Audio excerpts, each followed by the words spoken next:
I'm retired bank manager. Today, we'll discuss financial planning for old age or for our retirement years. One starts his education and the education is completed by 20s.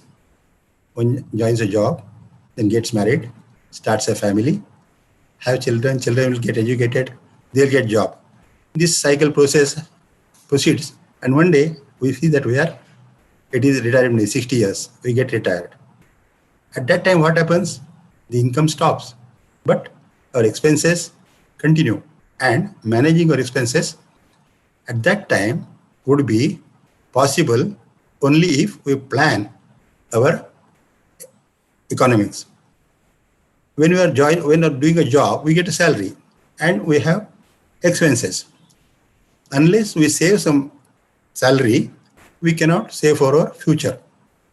So what is necessary is economize our expenses and save some amount safely so that it can be utilized for your future. What are the ways of saving? One is have a savings bank account with a bank. Whatever amount we save every month, we have to deposit in the bank and slowly the savings will grow. Initially, the savings will be very small. But remember, ocean is made of droplets falling from the sky. Similarly, whatever small savings we gather, over a period of time, it will become a healthy lump sum. A savings account can be operated and bank will pay interest also. But here, the interest paid on bank account is very small.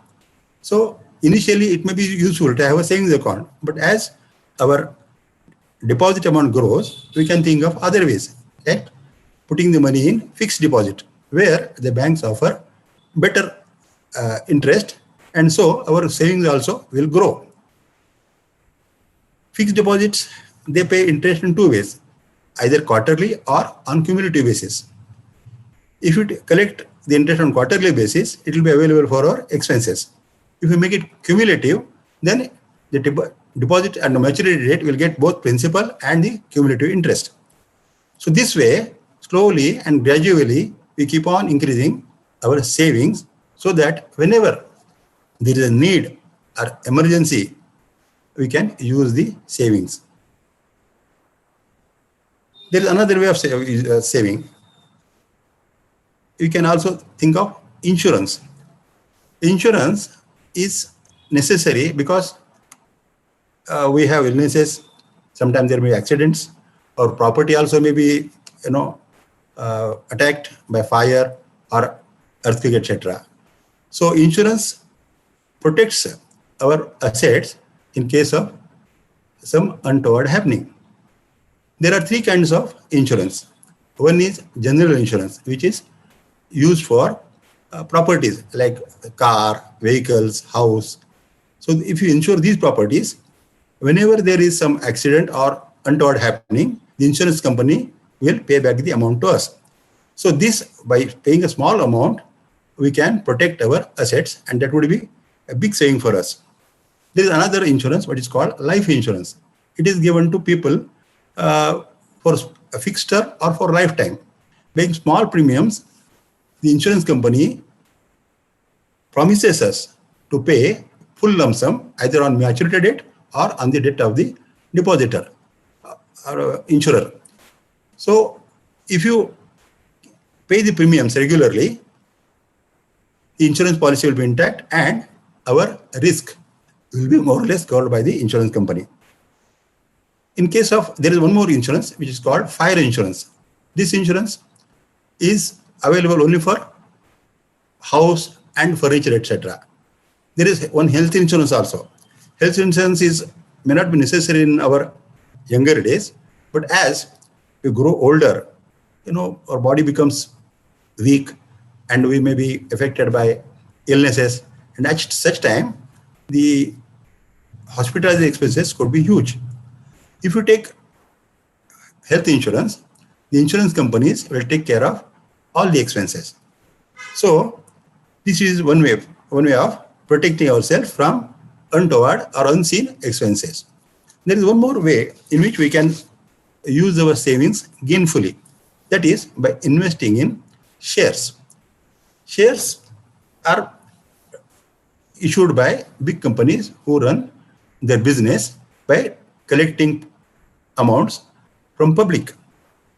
Each shareholder is entitled to annual dividend, and also if there are any bonus issued by the company.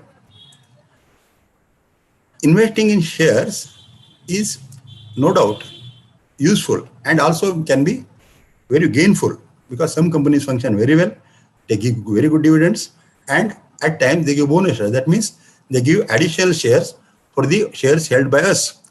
So this is like a windfall which can be used gainfully over a period of time. But one should be very, very careful to see that our amount is not invested in doubtful companies or companies which are not do not have good reputation. Same thing happens to bank also.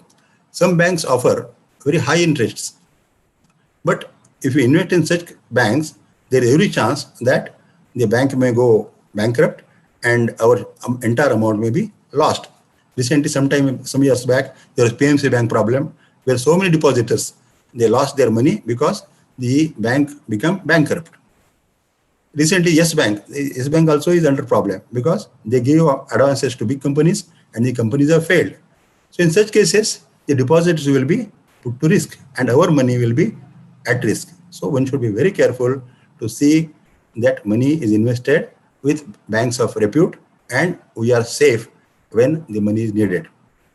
There is one more way of investing, that is in gold. Gold is very